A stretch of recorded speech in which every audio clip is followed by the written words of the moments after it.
귀한 찬양 하나님께서 기쁘게 받아주신 줄 믿으며 제3기 사역훈련 제4기 제자훈련 개강 예배로 오늘 드릴 때에 참 제자로 살아가는 것이 무엇인가 라는 것을 귀하게 깨닫고 돌아가는 시간 되시기를 간절히 기대하며 소망합니다. 우리가 보물이라고 하면 어떤 생각이 드십니까? 일반적으로 화려한 보석과 귀중품 같이 값어치 있는 것들을 우리가 보물이라고 합니다. 그런가 하면 때로는 내가 가장 귀하다고 생각하는 것, 그것을 또한 보물로 여기기도 합니다. 어떤 사람들은 진실한 인생의 친구, 둘도 없는 친구가 보물이다라고 말하는가 하면 살아오면서 쌓아온 나의 삶의 지혜를 가장 큰 보물이라고도 생각하기도 합니다. 다른 사람들이 보면 뭐 이 정도가 보물인가 라고 생각할 수 있겠지만 자신에게서는 없어서는 안 될 그런 인생 보물이라고 생각하는 것들이 각자가 하나씩은 갖고 계실 것입니다. 그런데 보물이 있는 곳에 마음이 있습니다. 어떠신가요? 보물이 있는 곳에 내 마음이 가게 되어 있습니다. 몸이 힘들어도 가진 것이 없어도 내가 가장 귀한 것으로 여기는 그것에 내 관심과 열정과 물질, 시간이 쏟아 부어집니다. 저는 보물이 있는 곳에 마음이 있다라는 말씀을 볼 때마다 정말 오래전에 한 전도사님과 이야기를 나누었던 때가 기억이 납니다. 이 전도사님은 저보다 나이가 6살 정도 많은 형님 전도사님이었습니다. 그때 이미 결혼을 하셨고 매일 서울에서 경기도 양지 신대원까지 통학을 하고 있었습니다. 그런데 깜짝 놀랐던 게 매일 새벽이 되면 그 형님 전도사님의 아버지께서 차에 시동을 걸고 집 앞에서 기다리고 계신다라는 것입니다. 연세도 많으시고 체력도 좋지 않으셨다고 했었습니다. 그런데 새벽마다 새벽 기도회를 마치고 돌아오시면 이 형님 전도사님의 집 앞에서 기다리고 계신다라는 거죠. 그래서 몇 번이고 말씀을 드렸다고 합니다. 아버지, 몸도 힘드신데 이러지 않으셔도 된다고, 택시 조금만 타면 학교 가는 버스 탈 수 있다고, 제가 갈 수 있다고, 제가 지금 나이가 얼만데 결혼도 했는데 지금까지 아버지께 이렇게 신세를 지는 게 너무 죄송스럽다고, 괜찮다고 몇 번을 말씀드렸다고 합니다. 그런데 어느 날 아버지께서 이런 말씀을 하셨다고 합니다. 괜찮다. 보물이 있는 곳에 마음이 있는 거다. 괜찮다. 하나도 안 힘들다. 그렇게 대답을 하셨다고 합니다. 오늘 여기 앉아 계신 훈련생 여러분들 그리고 성도님들께 묻습니다. 여러분들의 보물은 무엇입니까? 한 번뿐인 인생 무엇에 마음을 쏟고 살아가고 계십니까? 예수님께서는 이 땅에 수많은 것들에 마음을 쏟고 빼앗기고 휘둘리는 이 자녀들을 보시면서 너무나도 안타까운 마음으로 말씀하고 계십니다. 31절과 32절 말씀이죠. 다만 너희는 그의 나라를 구하라. 그리하면 이런 것들을 너희에게 더하시리라. 적은 무리여 무서워 말라. 너희 아버지께서 그 나라를 너희에게 주시기를 기뻐하시느니라. 하나님 나라가 너희에게 있기에 하나님이 하나님의 선한 방법대로 통치하시는 그 하나님의 나라를 받은 자녀들이여, 너희는 무엇을 먹을까 무엇을 마실까 구하려 말며 근심하지도 말라. 그것들은 세상 백성들이 구하는 것이다. 너희 아버지께서는 이 모든 것이 있어야 할 것을 아시는 그 하나님이시기에 두려워 말고 걱정하지 말라는 것입니다. 오늘 이 말씀을 말씀 그대로 받으시기를 간절히 바랍니다. 누군가는 이런 말씀을 하실 것입니다. 근데 하나님, 제가 할 말이 많습니다. 목사님, 그건 알겠는데요, 그래도 좀 있어야 사는 것 아니겠습니까? 무슨 말씀 하시는지 충분히 알고 있습니다. 그러나 예수님도 그것을 몰라서 하시는 말씀이 아니었을 것입니다. 그래서 이 말씀은 군중들이나 무리들을 향하여서 하신 그 말씀이 아닙니다. 22절 말씀과 같이 예수님을 따르고 있는 제자들에게 하신 말씀이죠. 예수님을 따라 살고 죽고자 하는 제자들입니다. 오직 예수님을 나의 주로 고백하고 예수님께서 내 죄를 위하여 십자가에 달려 죽으시고 사흘 만에 부활하신 그 죽음과 부활을 나의 죽음과 부활로 받아들이는 사람, 제자들입니다. 그리고 이제는 하나님을 나의 아버지요 주이시며 왕이시요 주인으로 고백하는, 더 이상 썩지 않고 쇠하지 않은 그 하나님 나라를 유업으로 삼고 살아가는 사람들을 향하여서 하시는 말씀입니다. 오늘 우리 모두가 예수님의 제자들로서 이 자리에 앉아 있습니다. 무엇을 먹을까? 무엇을 마실까? 하지 말며 근심하지도 말고 그의 나라에 다함이 없는 보물을 쌓으라는 주님의 음성을 듣기를 간절히 바라며 소원합니다. 오늘 본문에 속한 말씀이 시작되는 12절로 가보면 무리 중 한 사람이 예수님께 다가와 요청을 하죠. 무리 중에 한 사람이 예수님께 말합니다. 내 형에게 말해서 유산을 같이 나누게 해달라. 이 말을 좀 해달라는 것이죠. 그랬더니 예수님이 12절에 말씀하십니다. 이르시되 이 사람아 누가 나를 너희의 재판장이나 물건 나누는 자로 세웠느냐 하시고, 15절 말씀 저희에게 이르시되 삼가 모든 탐심을 물리치라. 사람의 생명이 그 소유에 넉넉한 데 있지 아니하니라 하시고 말씀합니다. 예수님께서 이 무리 중에 한 사람의 간청을 단칼에 거절하신 이유는 한 가지, 바로 탐심 때문이었습니다. 이 탐심이라는 단어는 오늘 말씀 하늘에 보물을 쌓는 것, 그것을 가로막는 장애물과 같습니다. 이 탐심이라는 단어는 그냥 욕구나 욕망이라는 중립적인 의미를 넘어섭니다. 수식이 하나가 더 붙는데 영어로는 greedy desire라는 단어입니다. 이것은 아주 탐욕스럽고 개걸스러우며 한계가 없는 욕망입니다. 즉 갖고 있는데 더 갖고 싶은 마음입니다. 이만하면 됐는데도, 충분한데도 더욱더 가지려고 하는, 통제할 수 없는 그런 탐욕의 마음입니다. 예수님께서는 오늘 이 공정한 유산 분배를 요청하는 이 사람의 마음 가운데서 더 소유하고 싶어하는, 통제할 수 없는, 자제할 수 없는 욕심을 들여다보고 계십니다. 교묘하고 잘 위장된 마음속에 숨겨진 탐심입니다. 사람은 탐심이 작용하게 되면 자기의 것을 계속 채워 나가기 시작합니다. 내 것을 쌓아가게 되죠. 조금 더 모으면서 살아갑니다. 이제 이런 삶의 패턴은 자기의 인격이 되고 성품이 됩니다. 점차 이 탐심은 자기의 인생을 지배하게 되고 인생의 방향을 결정짓기 시작합니다. 그래서 골로새서 3장 5절 말씀에서는 그러므로 땅에 있는 지체를 죽이라. 곧 음란과 부정과 사욕과 악한 정욕과 탐심이니 탐심은 우상 숭배니라 말씀합니다. 재물을 위하여, 육체의 만족을 위하여, 더 인정받는 명예를 위하여 살아가는 것이죠. 이런 탐심의 마음이 단지 비그리스도인들에게만 있는 것일까요? 절대 아닙니다.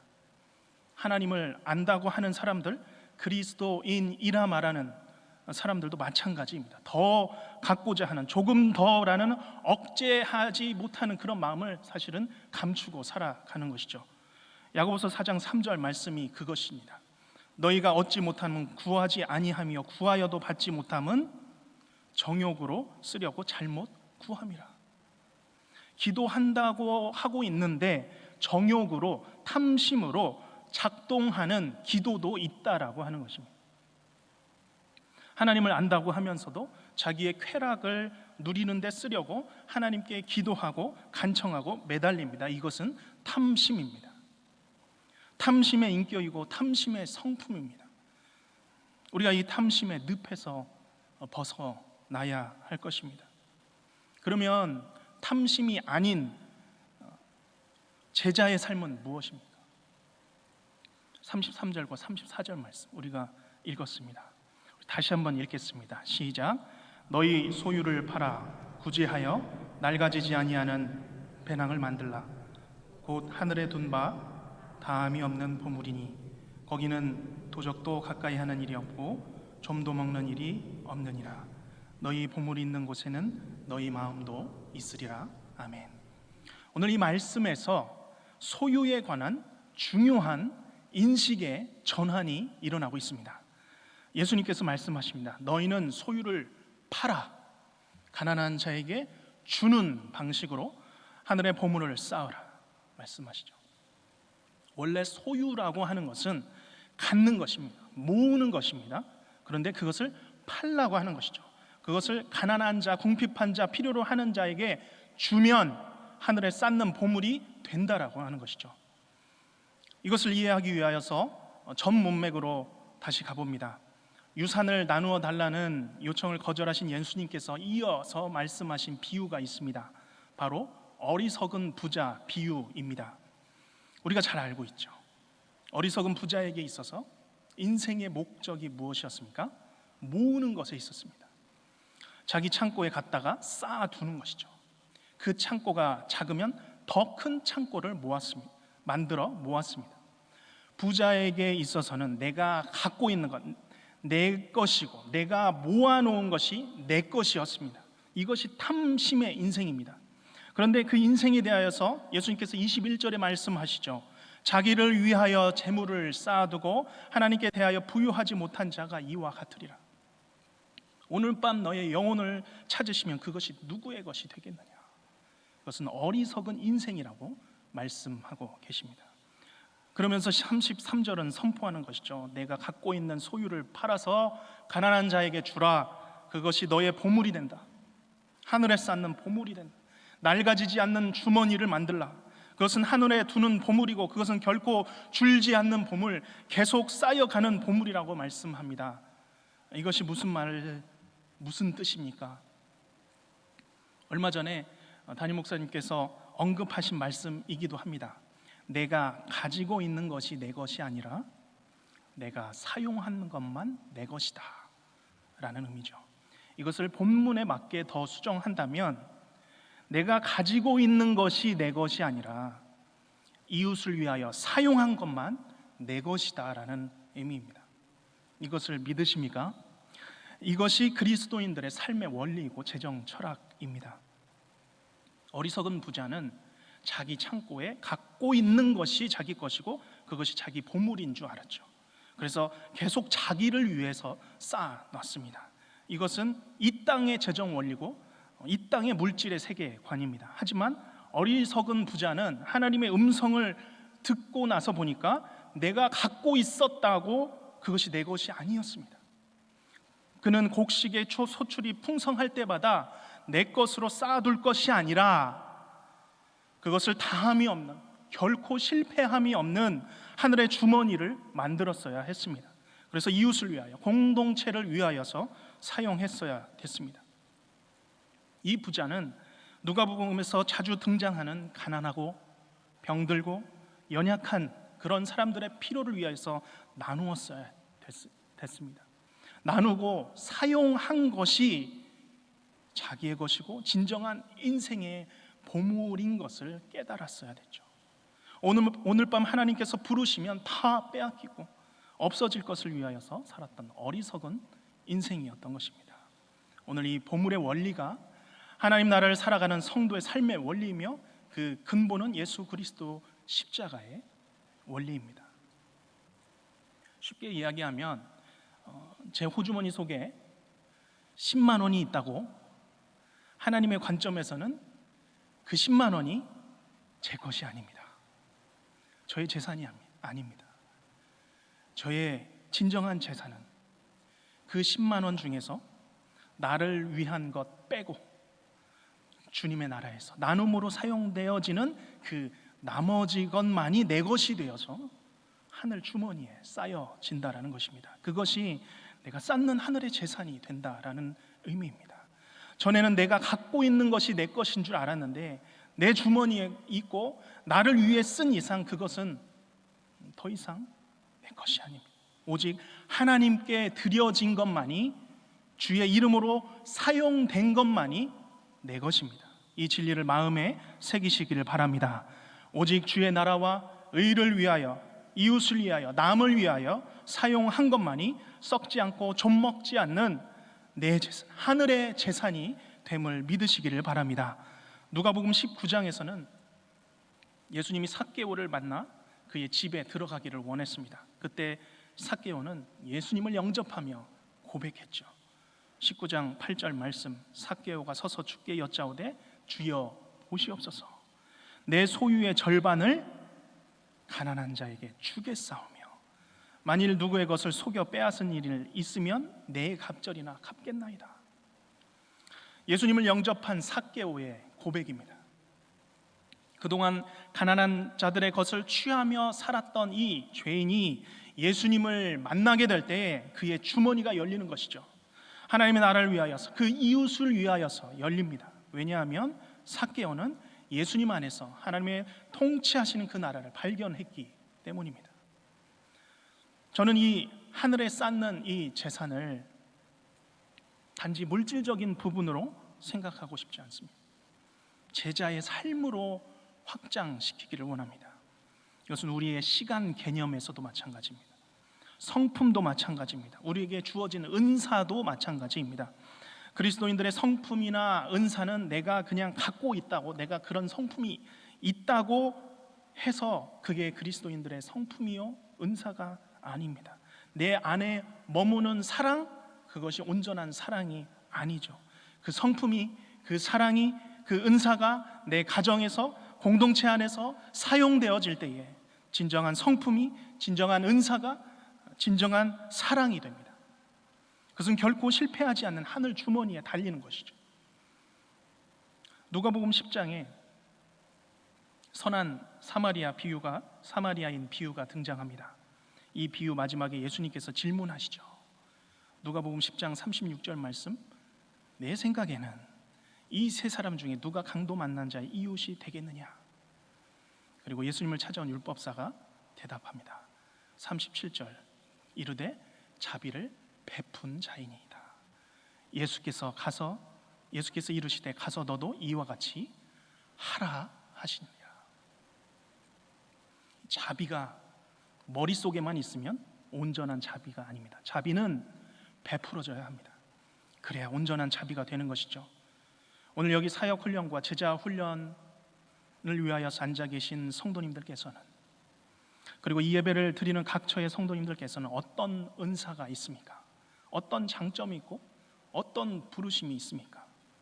내가 갖고 있다고, 내가 소유하고 있다고 그것이 은사가 아닙니다. 그것을 이웃을 위하여, 교회를 위하여, 하나님 나라를 위하여 사용되어져야 합니다. 쓰여져야 합니다. 반대로 내 것만을 챙기고 내 것을 간직하려고 하면 그때부터 제자의 삶에서 멀어져 갑니다. 나와 내 자신, 내 가족, 내 울타리만을 위하여서 살아간다면 우리는 창고에 쌓아놓고 먹고 즐기는 어리석은 부자와 다를 것이 없습니다. 아나니아와 삽비라와 같이 아무리 모아놓은 재산이 있어도 그것을 땅에 묻어 숨겨버렸을 때 더 이상 그들의 것이 될 수 없었습니다. 한 달란트 받은 종이 그것을 사용하지 않고 땅에 묻어버렸을 때 그는 있는 것도 빼앗겼을 뿐만 아니라 쫓겨남을 경험했습니다.